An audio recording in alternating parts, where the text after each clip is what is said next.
Welcome back नाजरीन, मुस्कुराती सुबह में एक बार फिर खुशामदीद। नाजरीन, आज वो सेगमेंट है जो कि बुध का दिन भी है और आपका फेवरेट सेगमेंट लेकर आए हम, और वो सेगमेंट है जिसमें आप अपने तमाम मसाइल जो है वो हमारे साथ डिस्कस कर सकते हैं, और जितनी भी बीमारियां आपको इस वक्त लाहक हुई हुई हैं उनका भी डिस्कशन आप बाखूबी हमारे साथ कर सकते हैं। ये सेगमेंट आप लोग के लिए रखा जाता है ताकि आप लोग जो है वो इससे फ़ायदा उठा सकें।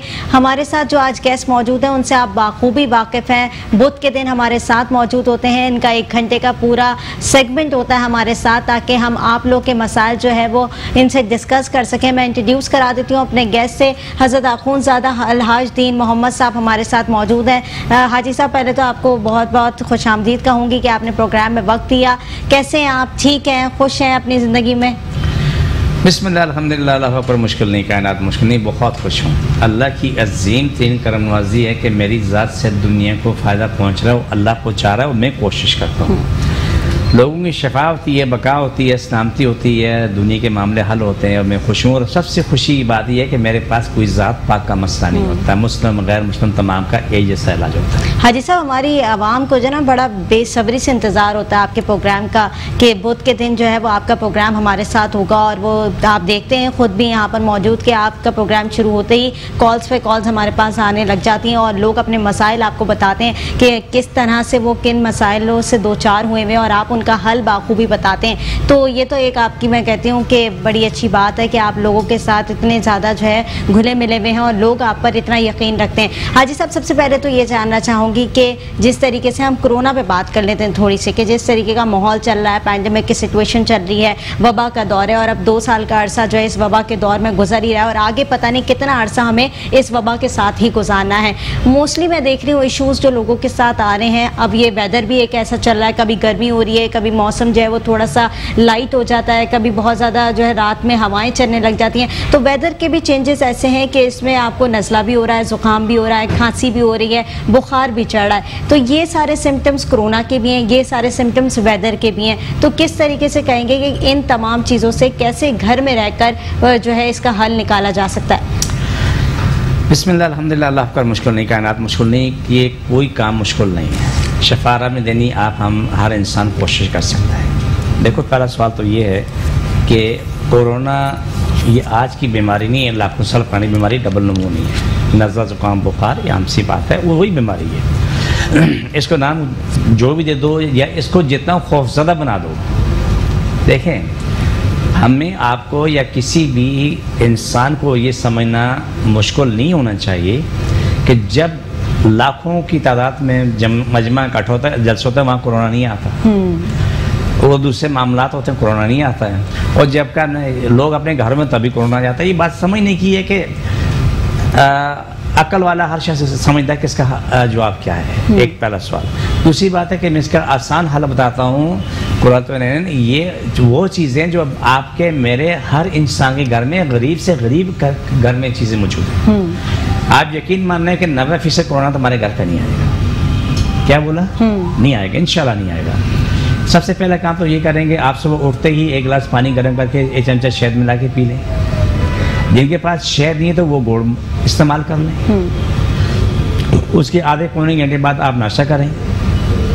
प्याज हर घर में मौजूद, दिन में जितनी दफ़ा चाहें आप प्याज खाते रहें। पानी गर्म करें, उसमें नमक डालें, उसके गरारे करते रहें।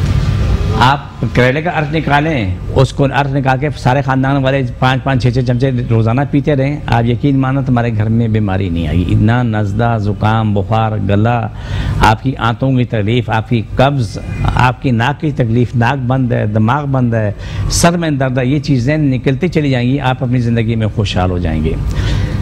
देखें, इंसान खौफ से मरता है, ये बात याद रखना और आप रिपीट कर देना। मैं जल्दी बोलता हूँ, वो से लोगों को बोलता है हाजी साहब आपके बोलने की स्पीड ज़्यादा है। मैं मानता हूँ वाह है, कोई शक नहीं। मेरी इस बात को रिपीट कर देना। जो लोग मरते हैं खौफ से मरते हैं। मैं हैरान हूँ कि किसी घर में मालूम है कि कोरोना की मरीज होगी, लोग वहाँ जाते हुए डरते हैं। वो अल्लाह के बंदे, मत डरो, तुम्हारी मौत नहीं आएगी, कभी नहीं आएगी। एक साहब हमारे वो अच्छे दोस्त हैं, उनके बच्चे को कोरोना हो गया। मैं गया, अपने बेटे के साथ गया, वहाँ जा क्या नाम है, वहाँ जाके पहुँचा, उसको दवाई दे के आया, उसके पास बैठा, वहाँ में चाय पी उनके साथ। लेकिन उनकी फैमिली जो है वहाँ जो क्या साथ बैठने को तैयार नहीं थी। खौफ के मारे। लेकिन अल्लाह का शुक्र है कुछ नहीं, मेरे पास इतने कोरोना के मरीज आते हैं लेकिन हाजी साहब वही वाली बात है ना कि एहतियात इलाज से बेहतर है, तो वो वाली भी एक चीज़ है ना कि वबा है तो वबा के लिए एहतियात करना है। लेकिन इस बीमारी में तो दूरी का ही फासला है ना, कि दूरी फासला मेंटेन करना बहुत जरूरी है। होता है ना, आपके खाना क्या बोलते हैं, अपना तौलिया अलग करो, अपना बर्तन अलग करो, बिल्कुल ऐसा दूरी हो गई ना, दूरी होगी ना। लेकिन कब तक? 2 दिन 4 दिन 6 दिन के बाद ठीक होते हैं। जब एक चीज आम सी चीज है तो घर में नजदों को सबको लग जाता है। अगर कोई ऐसा कभी कभी ऐसा बुखार भी आता है कि वो एक दूसरे से लगता रहता है, लेकिन उसका नहीं इलाज नहीं है, इलाज है। आप देखें चिकनगुनिया हुआ, मेरे पास हजारों मरीजों आके इलाज हुआ, लोगों ने इलाज करवा लिया, बुखार उतर गया, लेकिन चलते हैं लगड़ा के चलते हैं। क्यों? कि जान जिसम जो है उसमें जान नहीं है, घुटनों में दर्द है। ठीक है हाजी साहब, मैं आपकी बात को कंटिन्यू करूंगी। हमारे साथ एक कॉलर मौजूद है जी, कौन और कहाँ से बात करें? मैं कराची से बात कर रही हूँ। अस्सलाम वालेकुम बेटा, मेरा नाम मुझे आवाज नहीं आ रही, कि जरा वॉल्यूम अप कर दीजिएगा। मैं हाजी साहब से ये पूछना चाह रही हूँ, जब ये कोरोना होता है तो इसमें नमूनिया और ये लंग्स पे अटैक करता है, तो इसकी क्या वजह, कोरोना क्यों करता है ये? और इसमें नमूनिया क्योंकि मेरे अपने भांजे से इनको तो ये घर में रह के क्या करें, जैसे कि मैंने सवाल किया आपसे। मैं रिपीट कर रहा हूँ, तमाम सुनने वाले ये यकीन कर लें कि तुम्हारी मौत किसी भी इंसान की वक्त से पहले मौत नहीं आई। जब आएगी ना तो बगैर कोरोना की भी आएगी। आपको जो रिस्क लिखा है वो रिस्क खाए बगैर आप नहीं मर सकते। ये अपने दिमाग में सब बैठा लें, जिसके नसीब में जितना रिस्क लिखा है वो रिस्क खाए पिए बगैर वो नहीं मर सकता। जब मौत आनी होती है, चाहे वो एक्सीडेंट में मरे या बैठे बैठे हार्ट अटैक को मरे, मौत का फैसला उठा ले। लेकिन कोरोना वो बीमारी काबिल इलाज है, इसका खौफ ज्यादा है। खुदा का खौफ करें, वो कोरोना का खौफ छोड़ दें। ये खौफ से मरने ज्यादा लोग इसमें, जैसे हाई कोरोना। लेकिन मैंने दोबारा बता रहा हूँ, तमाम लोग जिन घरों में कोरोना है या नहीं है, वो सुबह उठ के पानी गर्म करके उसमें शहद मिला के उठते ही निहार मुँह पी लें। जैसे निहार मुँह बगैर खुली के उसको पी लें, बाद में अपने दांत साफ जो करने करें। दोपहर में रात में प्याज खाएं और पानी गर्म करके सुना डाल के उससे गरारे करें, करेले का अर्क पिए। अल्लाह खैर आप खुद देखेंगे 1-2 दिन में 4 दिन में पूरा खानदान ठीक होगा। अब इसमें एक चीज़ में इजाफा कर दूँ, जिनके साथ ज़्यादा मसला हो, रात को सोने से पहले खाने का चमचा शहद गर्म करें, 2 चुटकी दालचीनी पिसी हुई, 2 चुटकी काली मिर्च पिसी हुई, 1 चुटकी नमक, उसमें मिला के उसको पी के सो जाएं और उसके ऊपर खाना पीना ना करें। अच्छा। ये 5 से 7 दिन की बात होती है। आपको नज़ला, जुकाम, खांसी, वो खांसी जिससे कोई बात ना कर सके, सांस ले तो खांसी, वो क्या नाम किसी गुफ्तगू करे तो खांसी, ये तमाम चीज़ें आराम के साथ ठीक हो जाती हैं। लेकिन फिर मैं रिपीट करता हूँ कोरोना कि खौफ बुरी चीज़ है। क्या चीज़? एक आलिम दीन से मेरी मुलाकात से बोला कि इल्म या शौक से आता है या खौफ से आता है। बिल्कुल ऐसा। तो खौफ को कौम से मैं इल्तिजा करता हूँ, बहुत ही बड़ी इल्तिजा कर रहा हूँ, आपके अंदर से खौफ ख़त्म करें। आप कोरोना जो है ये ना समझें कि ये कहना छूती बीमारी लग जाएगी, ऐसा कभी भी नहीं है। जो नुस्खा मैंने बताया सेहतमंद भी इस्तेमाल करें और बीमार भी इस्तेमाल करें। आप खुद देखेंगे इंशाल्लाह सुबह इंशाल्लाह आपको सामने मरीज ठीक होंगे। डबल नमूनिया है। आप मेरे कितने लोगों को मैं जानता हूँ कि जिन्होंने हार्ट का ऑपरेशन कराया, ठीक हुआ, उसको आईसीयू में लेके गए और मालूम क्या हुआ, उसको नमूनिया हो गया और चल पड़े, दुनिया से फारग हो गए। क्या ये फेफड़े बंद हो गए? फेफड़े बंद हो गए। मैं खोलने का तरीका बताता हूँ। मैं आपने सवाल किया, अच्छा उसने सवाल किया, अच्छा मैं आपको बताता हूँ। मैं गर्म पानी की सिकाई करें, जो टप में बैठ सकते हैं, स्टीम ले लें, स्टीम ले लें, लेकिन स्टीम के साथ ये पानी गर्म करें, टप में डालें, जितना गर्म बर्दाश्त कर सकें वो अपना मगा भर भर के गले से सिकाई करें 10 मिनट तक। सिकाई करें, आपके फेफड़े खुलना शुरू हो जाएंगे। जब पानी से बाहर निकलें तो गर्म पानी में शहद मिला के पिए, आपको आनंद फानन चटमंगनी पटबे रिजल्ट आएगा आपके सामने। सही, देर नहीं लगेगी, आनंद फानन। अब इसमें जो करेले का काम है वो आपके जिस्म के तमाम जरासीम को वो मोशन के जरिए एंटीबायोटिक की तरह नेचुरल एंटीबायोटिक है। देखिए ना, अदरक, लहसुन, हल्दी और करेला, ये नेचुरल एंटीबायोटिक है जो अल्लाह ताला ने बनाई मेरे आपके लिए, कुल इंसान के लिए बनाई है। तो आप वो कोरोना का खौफ अपने दिल से निकालें, और इसलिए निकालें कि मैंने आपको मिसाल दी है कि जब कोरोना किसी को लगना होता है ना, यानी तो आप बता दें जहाँ पर 1-1 लाख जलसा होता है, कराची में हुए हैं, कश्मीर में हुए, पूरे पाकिस्तान में हुए, तो जलसे में जाने वाले सबको कोरोना होना चाहिए था। उनको तो नहीं होता है। या लेकिन मस्जिदों को बंद कराने के लिए कोरोना हो गया था कराची में। ये देखें, ये गलत है। आप मुझे आपको कौम को समझना चाहिए। अच्छा हाजी साहब, जैसे कि आपने कहा कि जलसों में जाने वाले जो लोग होते हैं उन सबको कोरोना होना चाहिए, लेकिन बहुत सारी हमारी जो पाकिस्तानी अवाम है उनके कहते हैं ना एक रहन सहन, एक इन्वायरमेंट उनको ऐसा ही दिया हुआ है कि उनको इतनी जल्दी चीज़ें इफेक्ट करती ही नहीं है, और इतनी जल्दी क्योंकि मिट्टी धूल और ये सारी चीज़ों के हम आदी हो चुके हैं। जिस तरीके का इन्वायरमेंट हमारी जो है ना हवा के अंदर मौजूद होता है, पॉल्यूशन जिस तरीके से हम जो है ना देख रहे होते हैं। लेकिन मेरी अब सवाल वही है कि इम्यूनिटी, इंसान की एक अंदर इम्यूनिटी होती है, वो इम्यूनिटी को बूस्ट करने के लिए क्या करते हैं? देखो मैं आपको कहूँगा सबसे पहली बात है कि अपने जहन को तैयार करें। मैंने बोला इंसान मरता खौफ से, जहन को तैयार करेंगे तुम्हें कुछ नहीं होगा, मुझे कुछ नहीं होगा। विल पावर स्ट्रॉन्ग कर लें, ठीक है। आप सब जगह जाएं, आए अस्पतालों में जाएं और कुछ नहीं होता है। मैं इस बात को मानता हूँ कि मेरे पास हज़ारों मरीजों का इलाज हुआ है, उसमें अच्छे खासे डॉक्टर्स भी हैं, इलाज हुआ अल्हम्दुलिल्लाह, आज वो ठीक ठाक हैं। उन्होंने इलाज करवाया, 5 दिन में जाके टेस्ट कराया तो नेगेटिव आ गया। मैं यही बात समझाता हूँ कि आप खौफ सिर्फ अपने रब से करो, अल्लाह से डरो, लेकिन बीमारी से ये इंसान से। ठीक है हाजी साहब, आपकी बात बिल्कुल दुरुस्त है कि खौफ सिर्फ खुदा से होना चाहिए और किसी से नहीं होना चाहिए। लेकिन हाजी साहब वही वाली बात है, मैं एक दोबारा आपसे बात करूंगी कि इम्यूनिटी का हमारे अंदर बड़ा जो है ना मसला है, क्योंकि जिस तरह की ग़िज़ा हम खा रहे होते हैं ना, वो ग़िज़ा ऐसी होती है कि फास्ट फूड खा लिया, बाहर का जंक फूड खा लिया, और इस तरीके हमारी इम्यूनिटी हमारी लॉस होती है, बहुत ज़्यादा ना हमारी इम्यूनिटी गिरती है, तो हमारी बीमारियाँ इस तरीके से हमें ज़्यादा अटैक करती हैं। तो वो इम्यूनिटी के हवाले से मैं आपसे बात करूँगी, एक छोटे से वफ़े की तरफ जाऊंगी, वफ़े से वापस आऊंगी, हाजी साहब से इस सवाल का ज़रूर जवाब लूंगी। वेलकम बैक नाजरीन, मुस्कुराती सुबह में एक बार फिर खुशामदीद। नाजरीन, ब्रेक पर जाने से पहले मैंने हाजी साहब से सवाल किया था कि कोरोना तो हो रहा है, वबा का तो दौर है और ये वबा का दौर चलता ही रहेगा और कब ख़त्म होगा हमें नहीं मालूम, लेकिन इस दौरान जो इम्यूनिटी होती है वो सबसे ज़्यादा मुतासिर करती है, और जिनकी इम्यूनिटी कम होती है कोरोना उनको बहुत तेज़ी से होता है और उसके इफ़ेक्ट्स भी बहुत तेज़ी से आते हैं। तो हाजी साहब से मैंने यही सवाल किया था कि इम्यूनिटी जिस तरीके से कम होती है, जैसे कि आजकल हम खुराकें ले रहे हैं, बाहर का फूड ज़्यादा खाते हैं, जंक फूड ज़्यादा खाते हैं, और जिस तरीके की चीज़ें हम जो है इंटेक कर रहे होते हैं, उसके हवाले से हमारी इम्यूनिटी बड़ी जो है ना लूज़ कर जाती है। तो हमारे ऊपर जितने भी बीमारियां होती हैं वो बहुत जल्दी जल्दी अटैक करती हैं और वो बीमारियां हमारे ऊपर जो है वो हावी हो जाती हैं। तो उसके लिए क्या कहेंगे, इम्यूनिटी को स्ट्रॉन्ग कैसे किया जाए?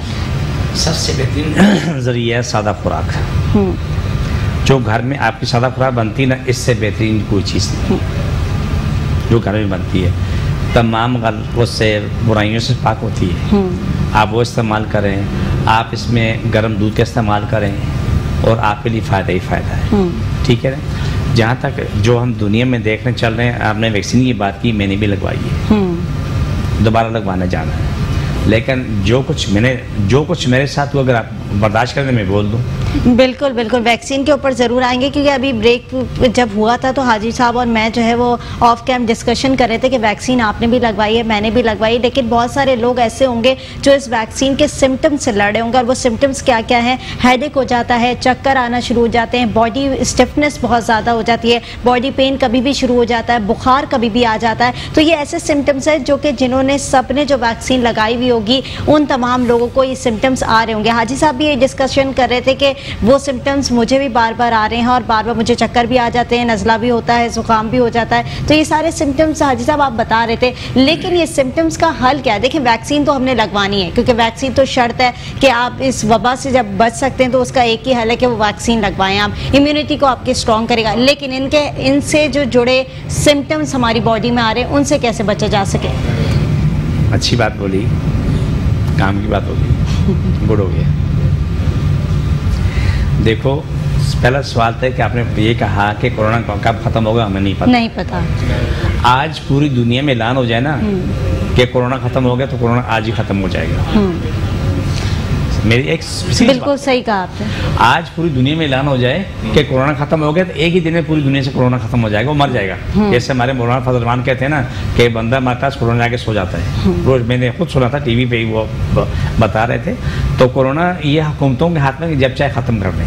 ठीक है जी सब, इसका जवाब जरूर लूंगी मैं। एक कॉलर हमारे साथ मौजूद हैं जी। कौन और कहाँ से बात करें? अस्सलाम वालेकुम।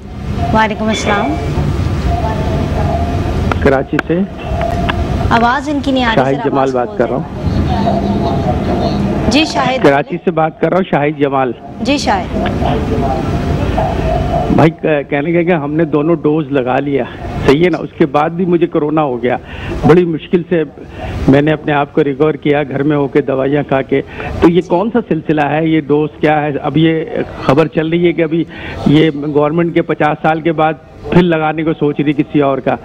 तो असल सच्चाई क्या, हकीकत क्या है इसमें? मतलब ये है कि लोग इसी टेंशन में मतलब नफ्सियाती हो रहे हैं, वो हो जाएंगे, अपना कोई मर रहा है, कुछ समझ में नहीं आ रहा, कोई सच मीडिया पे बात ही नहीं कर रहा है, समझा? बस मीडिया को जहाँ से पीछे से फीडबैक मिलती है, मीडिया उसी पे बात कर रही है। खुदा के लिए आप लोग बैठी हुई हैं, अल्लाह को बात का जवाब जरूर दूंगी। जो अवेयरनेस आपके अंदर क्रिएट की जा रही है, लोगों के लिए क्रिएट की जा रही है, उसका मकसद सिर्फ और सिर्फ ये है कि वैक्सीन आपने दोनों डोज जरूर लगवाई हैं, बहुत अच्छा किया आपने डोज लगवाई, क्योंकि वैक्सीनेटेड होना बहुत इंपॉर्टेंट है। और वैक्सीन लगवाने के बाद ये कहीं नहीं लिखा हुआ कि आपको कोरोना दोबारा नहीं होगा। वैक्सीन सिर्फ आपकी बॉडी के अंदर एंटीजेंस बनाती है, जो कि आपके अंदर जर्म्स से लड़ सकती है। जितना जो आपको प्रोटेक्ट कर सकती है वो वैक्सीन आपको प्रोटेक्ट करेगी, आपके इम्यून सिस्टम को, आपके फेफड़ों को। और वैक्सीन सिर्फ और सिर्फ आपके इसलिए लगाई जा रही है ताकि आपका इम्यून सिस्टम स्ट्रांग हो जाए। ये शर्त कहीं भी नहीं रखी हुई कि वैक्सीन लगवाने के बाद कोरोना नहीं होगा। हाजी साहब, मैं भी आपसे यही बात करूंगी, क्योंकि जिस तरीके से शाहिद ने कहा कि 2 डोज मैं लगवा चुका हूं, दो डोज लगवाने के बाद जो है वो अब भी मुझे कोरोना हो गया है। और जिस तरीके का मीडिया चला रहा होता है और ये हाईलाइट्स हो रहे होते हैं मीडिया के अंदर कि जो है ना कोरोना की वैक्सीन लगवाने से जो है वो आप महफूज हो जाएंगे, तो मैंने ये तो क्लियर कर दिया कि अवेयरनेस आपके अंदर आ जानी चाहिए कि वैक्सीन का मतलब ये हरगिज़ नहीं है कि अगर आप वैक्सीनेटेड हो गए तो आपको कोरोना नहीं हो सकता। कोरोना बिल्कुल हो सकता है और बहुत सारे लोगों को हुआ भी है, लेकिन सिर्फ वैक्सीन आपको अंदर से स्ट्रॉन्ग करेगी। जी हाजी साहब, क्या कहेंगे? बिस्मिल्लाह, अल्हम्दुलिल्लाह, अल्लाह का मुश्किल नहीं, कायनात मुश्किल नहीं। कुछ सवालों का जवाब तो उन्होंने खुद दे दिए, कुछ मैं दे देता हूँ। मैंने कहा कि खौफ बड़ी बुरी चीज़ है। मैंने कहा कि आज हुकूमत तमाम ममालिक अब भी 10 मिनट बाद ऐलान कर दें कोरोना ख़त्म हो गया तो पूरी दुनिया से कोरोना एंड हो जाएगा। इससे आगे तो मैं नहीं समझा सकता। जब चाहे कोरोना खत्म हो सकता है, ना चाहे तो 10 साल भी चल सकता है। चलिए मैं एक कॉलर और ले लेती हूँ। जी कौन और कहाँ से बात करें? हमारी कॉल ड्रॉप हो गई। जी हाजी साहब कंटिन्यू करें। मैं एक कोरोना के बारे में थोड़ी डिटेल दे दूं कि मुझे भी तकलीफ हुई, मुझे कोरोना नहीं हुआ। मुझे एक दफ़ा बुखार हुआ, मैंने टेस्ट कराया था तो वो 6,500 रुपये लेके गए और वो मेरे ख्याल से 2 मिनट का नाक के अंदर उन्होंने घुमा के गए और 3-4 दिन तक, बल्कि पूरा हफ्ता मेरे नाक में तकलीफ रही। इतनी तकलीफ रही कि वो क्या नाम है, मुझे अपनी खुद दवाइयाँ लेनी पड़ी जी। लेकिन उसका रिजल्ट आया कि आपको नहीं है। लेकिन अब मैंने वैक्सीन लगवा ली। लेकिन आपको बता दूं कि उसके बावजूद भी जो वजूद में तकलीफ़ें होती हैं, कोरोना का वार आने के बाद भी, बुखार ठीक होने के बाद भी वो लोग चल फिर नहीं सकते। वो लोग आते हैं, आके इलाज करवाते हैं, अल्हम्दुलिल्लाह उनकी दर्द तकलीफ़ें भी ख़त्म होती हैं, उनको शिफा मिलती है, वो आम ज़िंदगी में वापस आते हैं। ज़्यादा 15-20 दिन की दवाई होती है, खाते हैं। ये जड़ी बूटियों से तैयार की और बेहतरीन दवा है और अल्हम्दुलिल्लाह लोगों ने इस्तेमाल की और बेहतरीन रिजल्ट आया। मैं भी वही खा रहा हूँ। मुझे भी जब मेरी कंडीशन होती है तो मैं अपनी जड़ी बूटियाँ इस्तेमाल करता हूँ जिनमें साइड इफेक्ट नहीं है। और जो भी कोरोना का मरीज आके कहना अपना इलाज कराया, अल्हम्दुलिल्लाह अल्लाह शफा देता है, ठीक होता है। लेकिन मेरा मानना ये है कि कोरोना ऐसी बीमारी नहीं है जो कि इससे कोई लपेटे में आई, कतई नहीं है। लेकिन जो मैंने बात बताई है, जो नुस्खा बताया, जिस घर में है कोरोना या नहीं है, ये चीज़ें आप रोज़ाना इस्तेमाल करें। आज यकीन मानने, मेरे रब पे यकीन करते हुए कर रहा हूँ, यकीन का अमल के साथ उस घर में कोरोना नहीं आएगा, नज़ला ज़ुकाम बुखार नहीं आएगा। घुटनों का दर्द, टांगों का दर्द, मोरों का दर्द, नाक का दर्द, सर का दर्द, ये तमाम चीज़ें निकलती चली जाती हैं। गर्दन के मोरों का दर्द, गला ख़राब है, अज़ियत है, सांस नहीं ले सकते, वो तमाम चीज़ें ठीक होने लगती हैं। हमने जो जितनी भी तहकीक की है, तहकीक करके रिसर्च की जो दवाइयाँ बनाई हैं, सब नेचुरल है हमारी कोई चीज़ ऐसी नहीं है कि जो बोले कि वो नेचुरल नहीं है।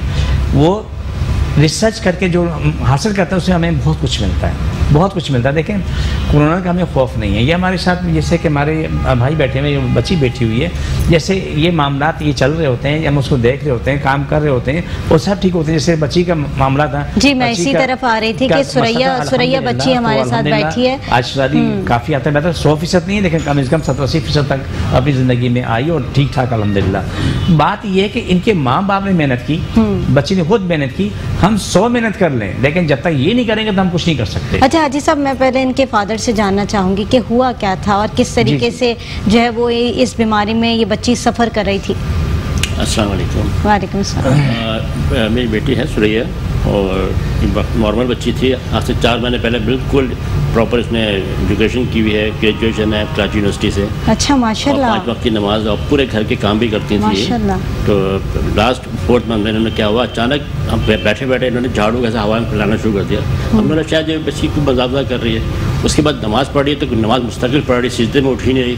तो उनके वालिदा को परेशानी हुई, मुझसे कहने लगी क्या करें, नमाज़ पढ़ी तो उठ ही नहीं सिजदे से। फिर हमने से बात करनी शुरू की तो बात भी अजीब सी बहकी बहकी करने लगी। अच्छा। तो हमें ताज्जुब हुआ, परेशानी भी हुई, ऐसे माँ बाप हम लोग परेशान हुए। बिल्कुल। फिर हम मुख्तलिफ रूहानी स्कॉलर के पास गए, रूहानी जैसे जगह होती है कि शायद कोई बच्चे में असर हो गया।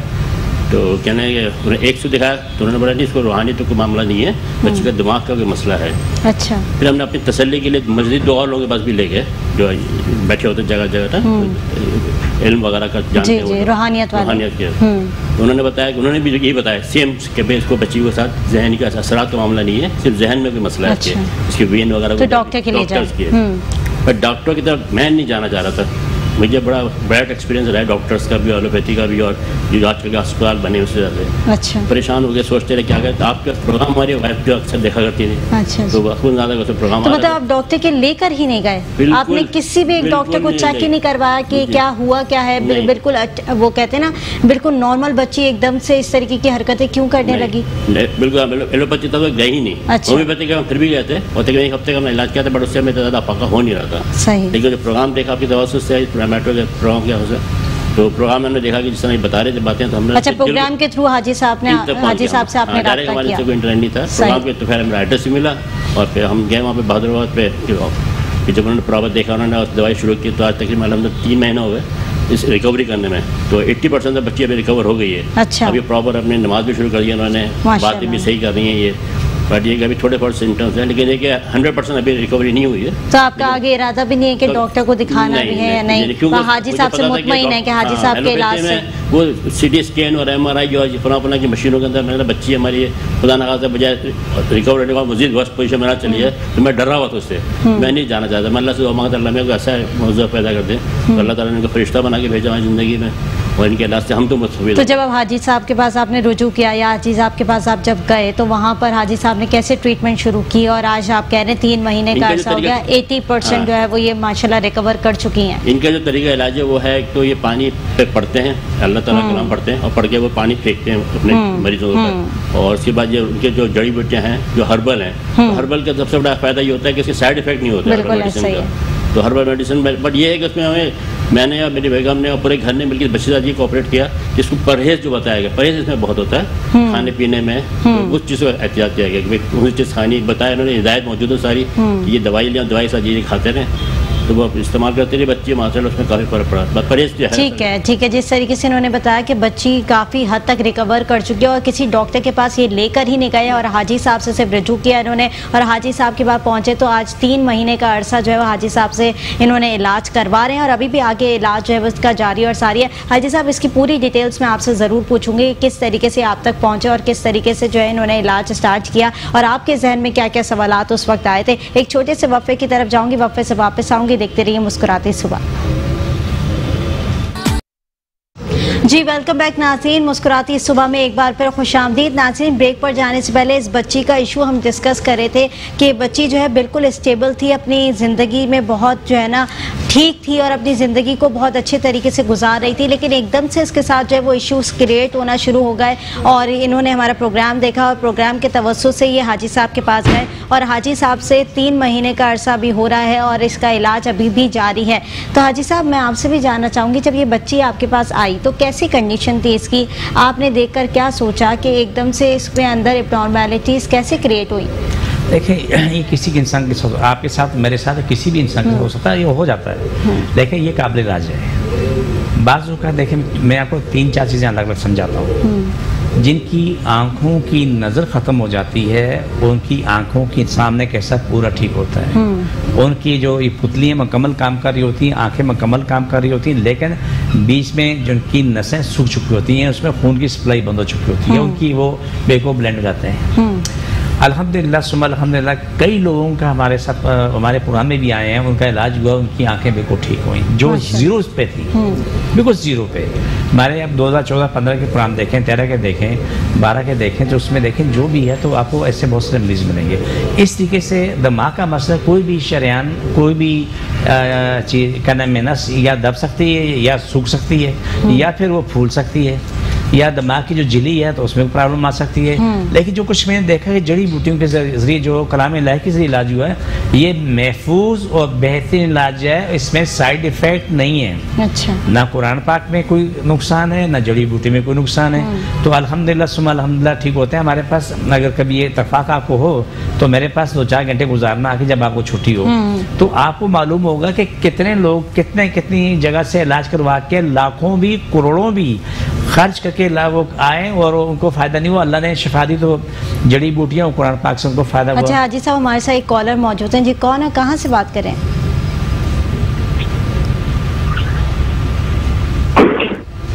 आपको आवाज़ आ रही है मेरी? हेलो जी, कौन हो, कहाँ से बात कर रही हैं? अस्सलाम वालेकुम जी, मैं नॉर्थ कराची से शहनाज बात कर रही हूँ। वालेकुम अस्सलाम जी शहनाज। जी मेरे पास जी मेरे अजीज हैं, उनको कोरोना हुआ था, तो मुझे हाजी साहब से ये बात करनी है। कोरोना हुआ, अब वो ठीक, मतलब ठीक से मुराद ये है कि वो सिलेंडर पे हैं। उनके लंग्स पे उनकी प्रॉब्लम हुआ, अफेक्ट हुआ, अभी लंग्स उनके काम नहीं कर रहे हैं। अच्छा साहब, उनके हस्बैंड को कोरोना हुआ और कोरोना के बाद वो इफ़ेक्ट तो हुआ लेकिन लंग्स ज़्यादा इफ़ेक्ट हो गए और लंग्स अभी ना प्रॉपर काम नहीं कर रहे हैं उनके हस्बैंड के। अल्लाह ताला सबको शिफा दे। मैं जो दुआ रोज़ाना कर रहा हूँ, आपके यहाँ भी दुआ होती है, स्टार्ट करता हूँ। मैं फ़र्श लेके आज तक जितनी मखलूक है ना, इंसान, हैवान, देव, परियाँ, कीड़े मकोड़े, हर चीज़ के लिए दुआ कर रहा होता हूँ, अल्लाह शिफा दे रहा होता है। ठीक है, ये खातून अपने शोहर को लेके आ जाए, 2 बोतलें पानी लेके आ जाए, लेकिन जो तकलीफ़ की कंडीशन है तमाम मरीज़ों के लिए मैं कहता हूँ कि वो आप मेरे पास तकलीफ़ की हालत में आए, बुखार वाला बुखार की हालत में आए और दर्दों वाला दर्दों की हालत में आए। अल्लाह सुब्हाना ताला इंशाल्लाह खैर कर मेरे पास से हाथ से। अच्छा हाजी साहब, अपना एड्रेस भी दोबारा रिपीट कर दें क्योंकि जितने हमारे अभी देखने वाले हैं वो सब यही जानना चाह रहे हैं कि आपका ऑफिस कहाँ पर है। जी मेरा एड्रेस है कि भादरा, कराची में बैठता हूँ। कराची में भादराबाद, 4 मीनार, चौरंगी साथ सैलानी वाले, हम दोनों एक ही गली में हैं। सैलानी से 50 कदम आगे आएंगे, दाएं हाथों बोर्ड लगा हुआ है अलहाज अखुनज़ादा दीन मोहम्मद, वहीं ऊपर आ जाएं। रोज़ाना का टाइम है दोपहर 2 बजे से लेकर रात 8 बजे तक। इतवार को सुबह 10 से 2 का टाइम होता है, लेकिन कभी कभी ऐसा होता है जब रश ज़्यादा होता है तो हमें टाइम ज़्यादा देना पड़ता है। अगर रश कम होता है तो हम अपने वक्त पे बंद कर देते हैं, अपने क्लिनिक बंद कर देते हैं। तो मतलब टाइम की कोई लिमिट नहीं है आपके पास? अगर मरीज बैठा हो तो आप उसे भगाते नहीं हैं, उसका अपना टाइम जो है वो एक्सटेंड कर देते हैं। कभी तो 11-12 बज जाते हैं, बहुत ज़्यादा रश होता है। नाज़रीन, आपको एड्रेस समझ आ गया होगा क्योंकि हाजी साहब से रिपीट करवाने का एड्रेस मकसद यही है कि आपकी जो भी प्रॉब्लम्स हैं वो आप वहाँ पर जाएँ। हाजी साहब का जो है वो क्लिनिक जो है वो भादराबाद पर है, सैलानी वेलफेयर के पास है। रोज़ की टाइमिंग मंडे टू सैटरडे की टाइमिंग उनकी 2 से 8 बजे तक की है और उसके बाद संडे को सुबह 10 से दोपहर 2 बजे तक बैठते हैं हाजी साहब। वहाँ पर आप अपने मसाइल डिस्कस कर सकते हैं, हाजी साहब को कॉल भी कर सकते हैं। इनके नंबर्स भी हमारे स्क्रीन पर चल रहे हैं, उनसे भी राब्ता कर सकते हैं, उन नंबर्स पर भी राब्ता कर सकते हो। हाजी साहब आपके मसाइल ज़रूर सुनेंगे और इंशाल्लाह आपको शिफा भी होगी। अच्छा हाजी साहब, जैसे कि कोरोना के हवाले से वो बता रही थी कि लंग्स जो है ना वो काफ़ी इफ़ेक्ट कर रहे हैं, तो बहुत सारे लोग ऐसे जिनके लंग्स बहुत ज़्यादा ना इफ़ेक्ट कर जाते हैं इस बीमारी से, तो वो लोग क्या करें? कोरोना बहुत अच्छी बात की। एक बात का मैं इजाफा करना चाहूँगा, इस कोरोना की बीमारी में सबसे ज़्यादा सिगरेट पीने वालों को नुकसान, शराब पीने वालों को नुकसान। 2 चीज़ें याद रखना, शराब पीने वालों को और सिगरेट पीने वालों को कोरोना से बहुत ज़्यादा नुकसान हुआ, या दमे का मरीज़ जो है उसको ज़्यादा नुकसान हुआ। ये तमाम बीमारियाँ काबिल इलाज हैं। जिनके माली जानी मसाइल है वो मसाइल का भी आके अपना क्या नाम है हल करवाते हैं, वो भी उससे भी फ़ायदा उठाएं। बीमारी भी हो, ज़िंदगी के मसाइल के भी बारे में क्या नाम है उसका भी इलाज होता है। रूहानी इलाज का मकसद होता है कि आपके जानी माली मामला को क्या नाम है हल किया जाए। जितने भी मरीज़ हैं, वो जिस मर्ज़ में भी हैं, चाहे दिल के तकलीफ़ वाले हैं, दिमाग वाले, आँखों वाले, कोरोना वाले, चिकनगुनिया वाले हैं या घुटनों के पाँव के दर्द वाले हैं, मोरों वाले हैं, वो सब आएँ अपना इलाज कराएँ। अल्हम्दुलिल्लाह अल्लाह ने लाखों लोगों को शिफा दी। हम कोशिश करते हैं, हमारा कोई दावा नहीं है, मेरी औकात 1 टक्के की भी नहीं है, लेकिन मेरा रब मेरी इलाज रखता है ना, ये सारी मोहब्बत उस रब की है। और इसलिए मैं कहता हूँ कि मेरे अच्छा हाजी साहब, हमारे साथ एक कॉलर मौजूद हैं जी, कौन और कहाँ से बात करें? जावेद मसूद बात कर रहा हूँ मैं जी, बफर जोन से। जी कहें। बफर जोन से मैं असल में 70 साल की मेरी एज हो गई है। जी जी, मेरी एज है और मैं ब्रेन हेमरेज, हेपेटाइटिस सी और शुगर का भी और ब्लड प्रेशर सबका मरीज हूँ। क्या मैं इस उम्र में कोरोना का टीका लगा सकता हूँ या नहीं? अच्छा हाजी साहब, ये आपसे उन्होंने सवाल किया है कि मैं 70 साल का हो गया हूँ, एक तो मेरी एज काफ़ी है और इस सूरत में मेरे साथ बीमारियाँ बहुत सारी हैं। वो शुगर के भी मरीज़ हैं, ब्लड प्रेशर के भी मरीज़ हैं और साथ ही साथ उनको हेपेटाइटिस सी भी है। तो ये तमाम बीमारियों से वो लड़ रहे हैं और उसके बाद वो पूछ रहे हैं क्या मैं वैक्सीनेशन करा सकता हूँ? देखिए, मैं इस बारे में मेरी कोई राय नहीं मिलेगी। मैं एक राय देता हूँ, वो बिल्कुल 100% सही होगी। कितने फीसद? 100%। आप रोज़ाना 2 नफल पढ़ के दुआ मांगें, अल्लाह मेरे लिए क्या बेहतर है, रात सोने से पहले दुआ मांग के सो जाएं। जो अल्लाह तुम्हें हिदायत है तुम्हारे लिए वो बेहतरीन रास्ता है। ये मैं सबको बोलता हूँ, ये बेहतरीन रास्ता है। मैं भी अल्लाह के पास जाता हूँ, रोज़ाना जाता हूँ, बार बार जाता हूँ और अब सुनता है। आप जितने भी लोग सुन रहे हैं, अपनी ज़िंदगी हर मसले के लिए रात सोने से पहले 2 नफल पढ़ के दुआ मांग के सो जाएं। जो अल्लाह की तरफ से हिदायत है वो तुम्हारे लिए फाइनल फैसला है। ठीक है। जिस तरीके से हेपेटाइटिस सी का मसला है तो ये हेपेटाइटिस सी काबिल इलाज मर्ज है। हमारे पास अल्हम्दुलिल्लाह आपके प्रोग्राम में आप देख चुकी हैं कि जो हमारा शहजादा भी माशाल्लाह अपनी ज़िंदगी में बाहर में रह रहा है, वो बेहतरीन ज़िंदगी गुजार रहा है। जो आखिरी स्टेज से वापस, जो आपने प्रोग्राम में उसकी आंखें, नाखून, पूरा वजूद हल्दी की तरह था। अच्छा, याद है साहिब लुकमान साहब आपके प्रोग्राम में आपने उसके क्लिप चलाया था। तो सब हर बीमारी काबिल इलाज है। सवाल ये है कि शिफा किसको मिलनी है? शिफा रब ने देनी है, लेकिन ये ना सोचो कि मुझे मेरी शिफा नहीं है। ये यकीन करो रब ने शिफा देनी है, हमने कोशिश करनी है। शिफा देने वाला रब है, लेकिन उससे कभी भी ना भागो। अल्लाह के पास जाओ, अल्लाह की तरफ जाओ, सब कुछ वहीं से मिलता है, हमें भी वहीं से मिलता है। सही, जैसे कि हाजी साहब ने कहा कि बिल्कुल शिफा तो अल्लाह ने ही देनी है और अल्लाह के हाथों में ही सब कुछ होता है। सिर्फ इंसान कोशिश ही कर सकता है और कोशिश के ज़रिए ही तमाम मामलात को अपने हल कर सकता है। हाजी साहब हमेशा से दुआ कराते हैं प्रोग्राम में, तो आज भी हम हाजी साहब से रिक्वेस्ट करेंगे, हाजी साहब आप दुआ कराते हैं, तमाम लोग आपके मुंतज़िर होंगे। जितने भी लोग हैं, जो भी बीमार है, जिसको जहाँ भी जो भी तकलीफ है वो वहाँ पर हाथ रखे। जो मैं पढ़ूँ तो वो मेरे साथ आमीन पढ़ते रहे, आमीन सुम आमीन। अल्लाह साहब की दर तकलीफ बीमारी जिन जादू ख़त्म हो, शिफा मिले, मकम्मल शिफा मिले। पाकिस्तान इस्लाम सारी कायनात में गालिब, सारी कायनात इंसान अरबों के इस्लाम पाकिस्तान ताबो जादू कराने वाला मर जाए, उनके फट जाएँ। जिन पर जादू हुआ उनको शिफा मिले। जन्नात मुकलात से काम लेने वाले भी ख़त्म हो जाएँ, उनकी जन्नात मुकलात भी ख़त्म, जो दुनिया को परेशान कर रहे हैं, अज़ियत दे रहे हैं। अल्लाह ताला कायनात के तमाम मरीज़ों को शिफा दे, जो भी है, जहाँ भी है, जिस मज़हब से भी, जिस मुल्क में भी है, उसे शिफा मिले। आमीन सुम आमीन। या रहमत अल्लाह से भी तकलीफ बीमारी जादू खत्म हो, शिफा मिले, मुकम्मल शिफा मिले। आमीन सुम आमीन। सब छोड़ के दोबारा पकड़ो, जहाँ तकलीफ है वहाँ रख लो, और जब मैं आमीन बोलूँ तो उठा के दोबारा रख लो। सब तकलीफ बीमारी जादू खत्म हो, शिफा मिले, मुकम्मल शिफा मिले। आमीन सुम आमीन।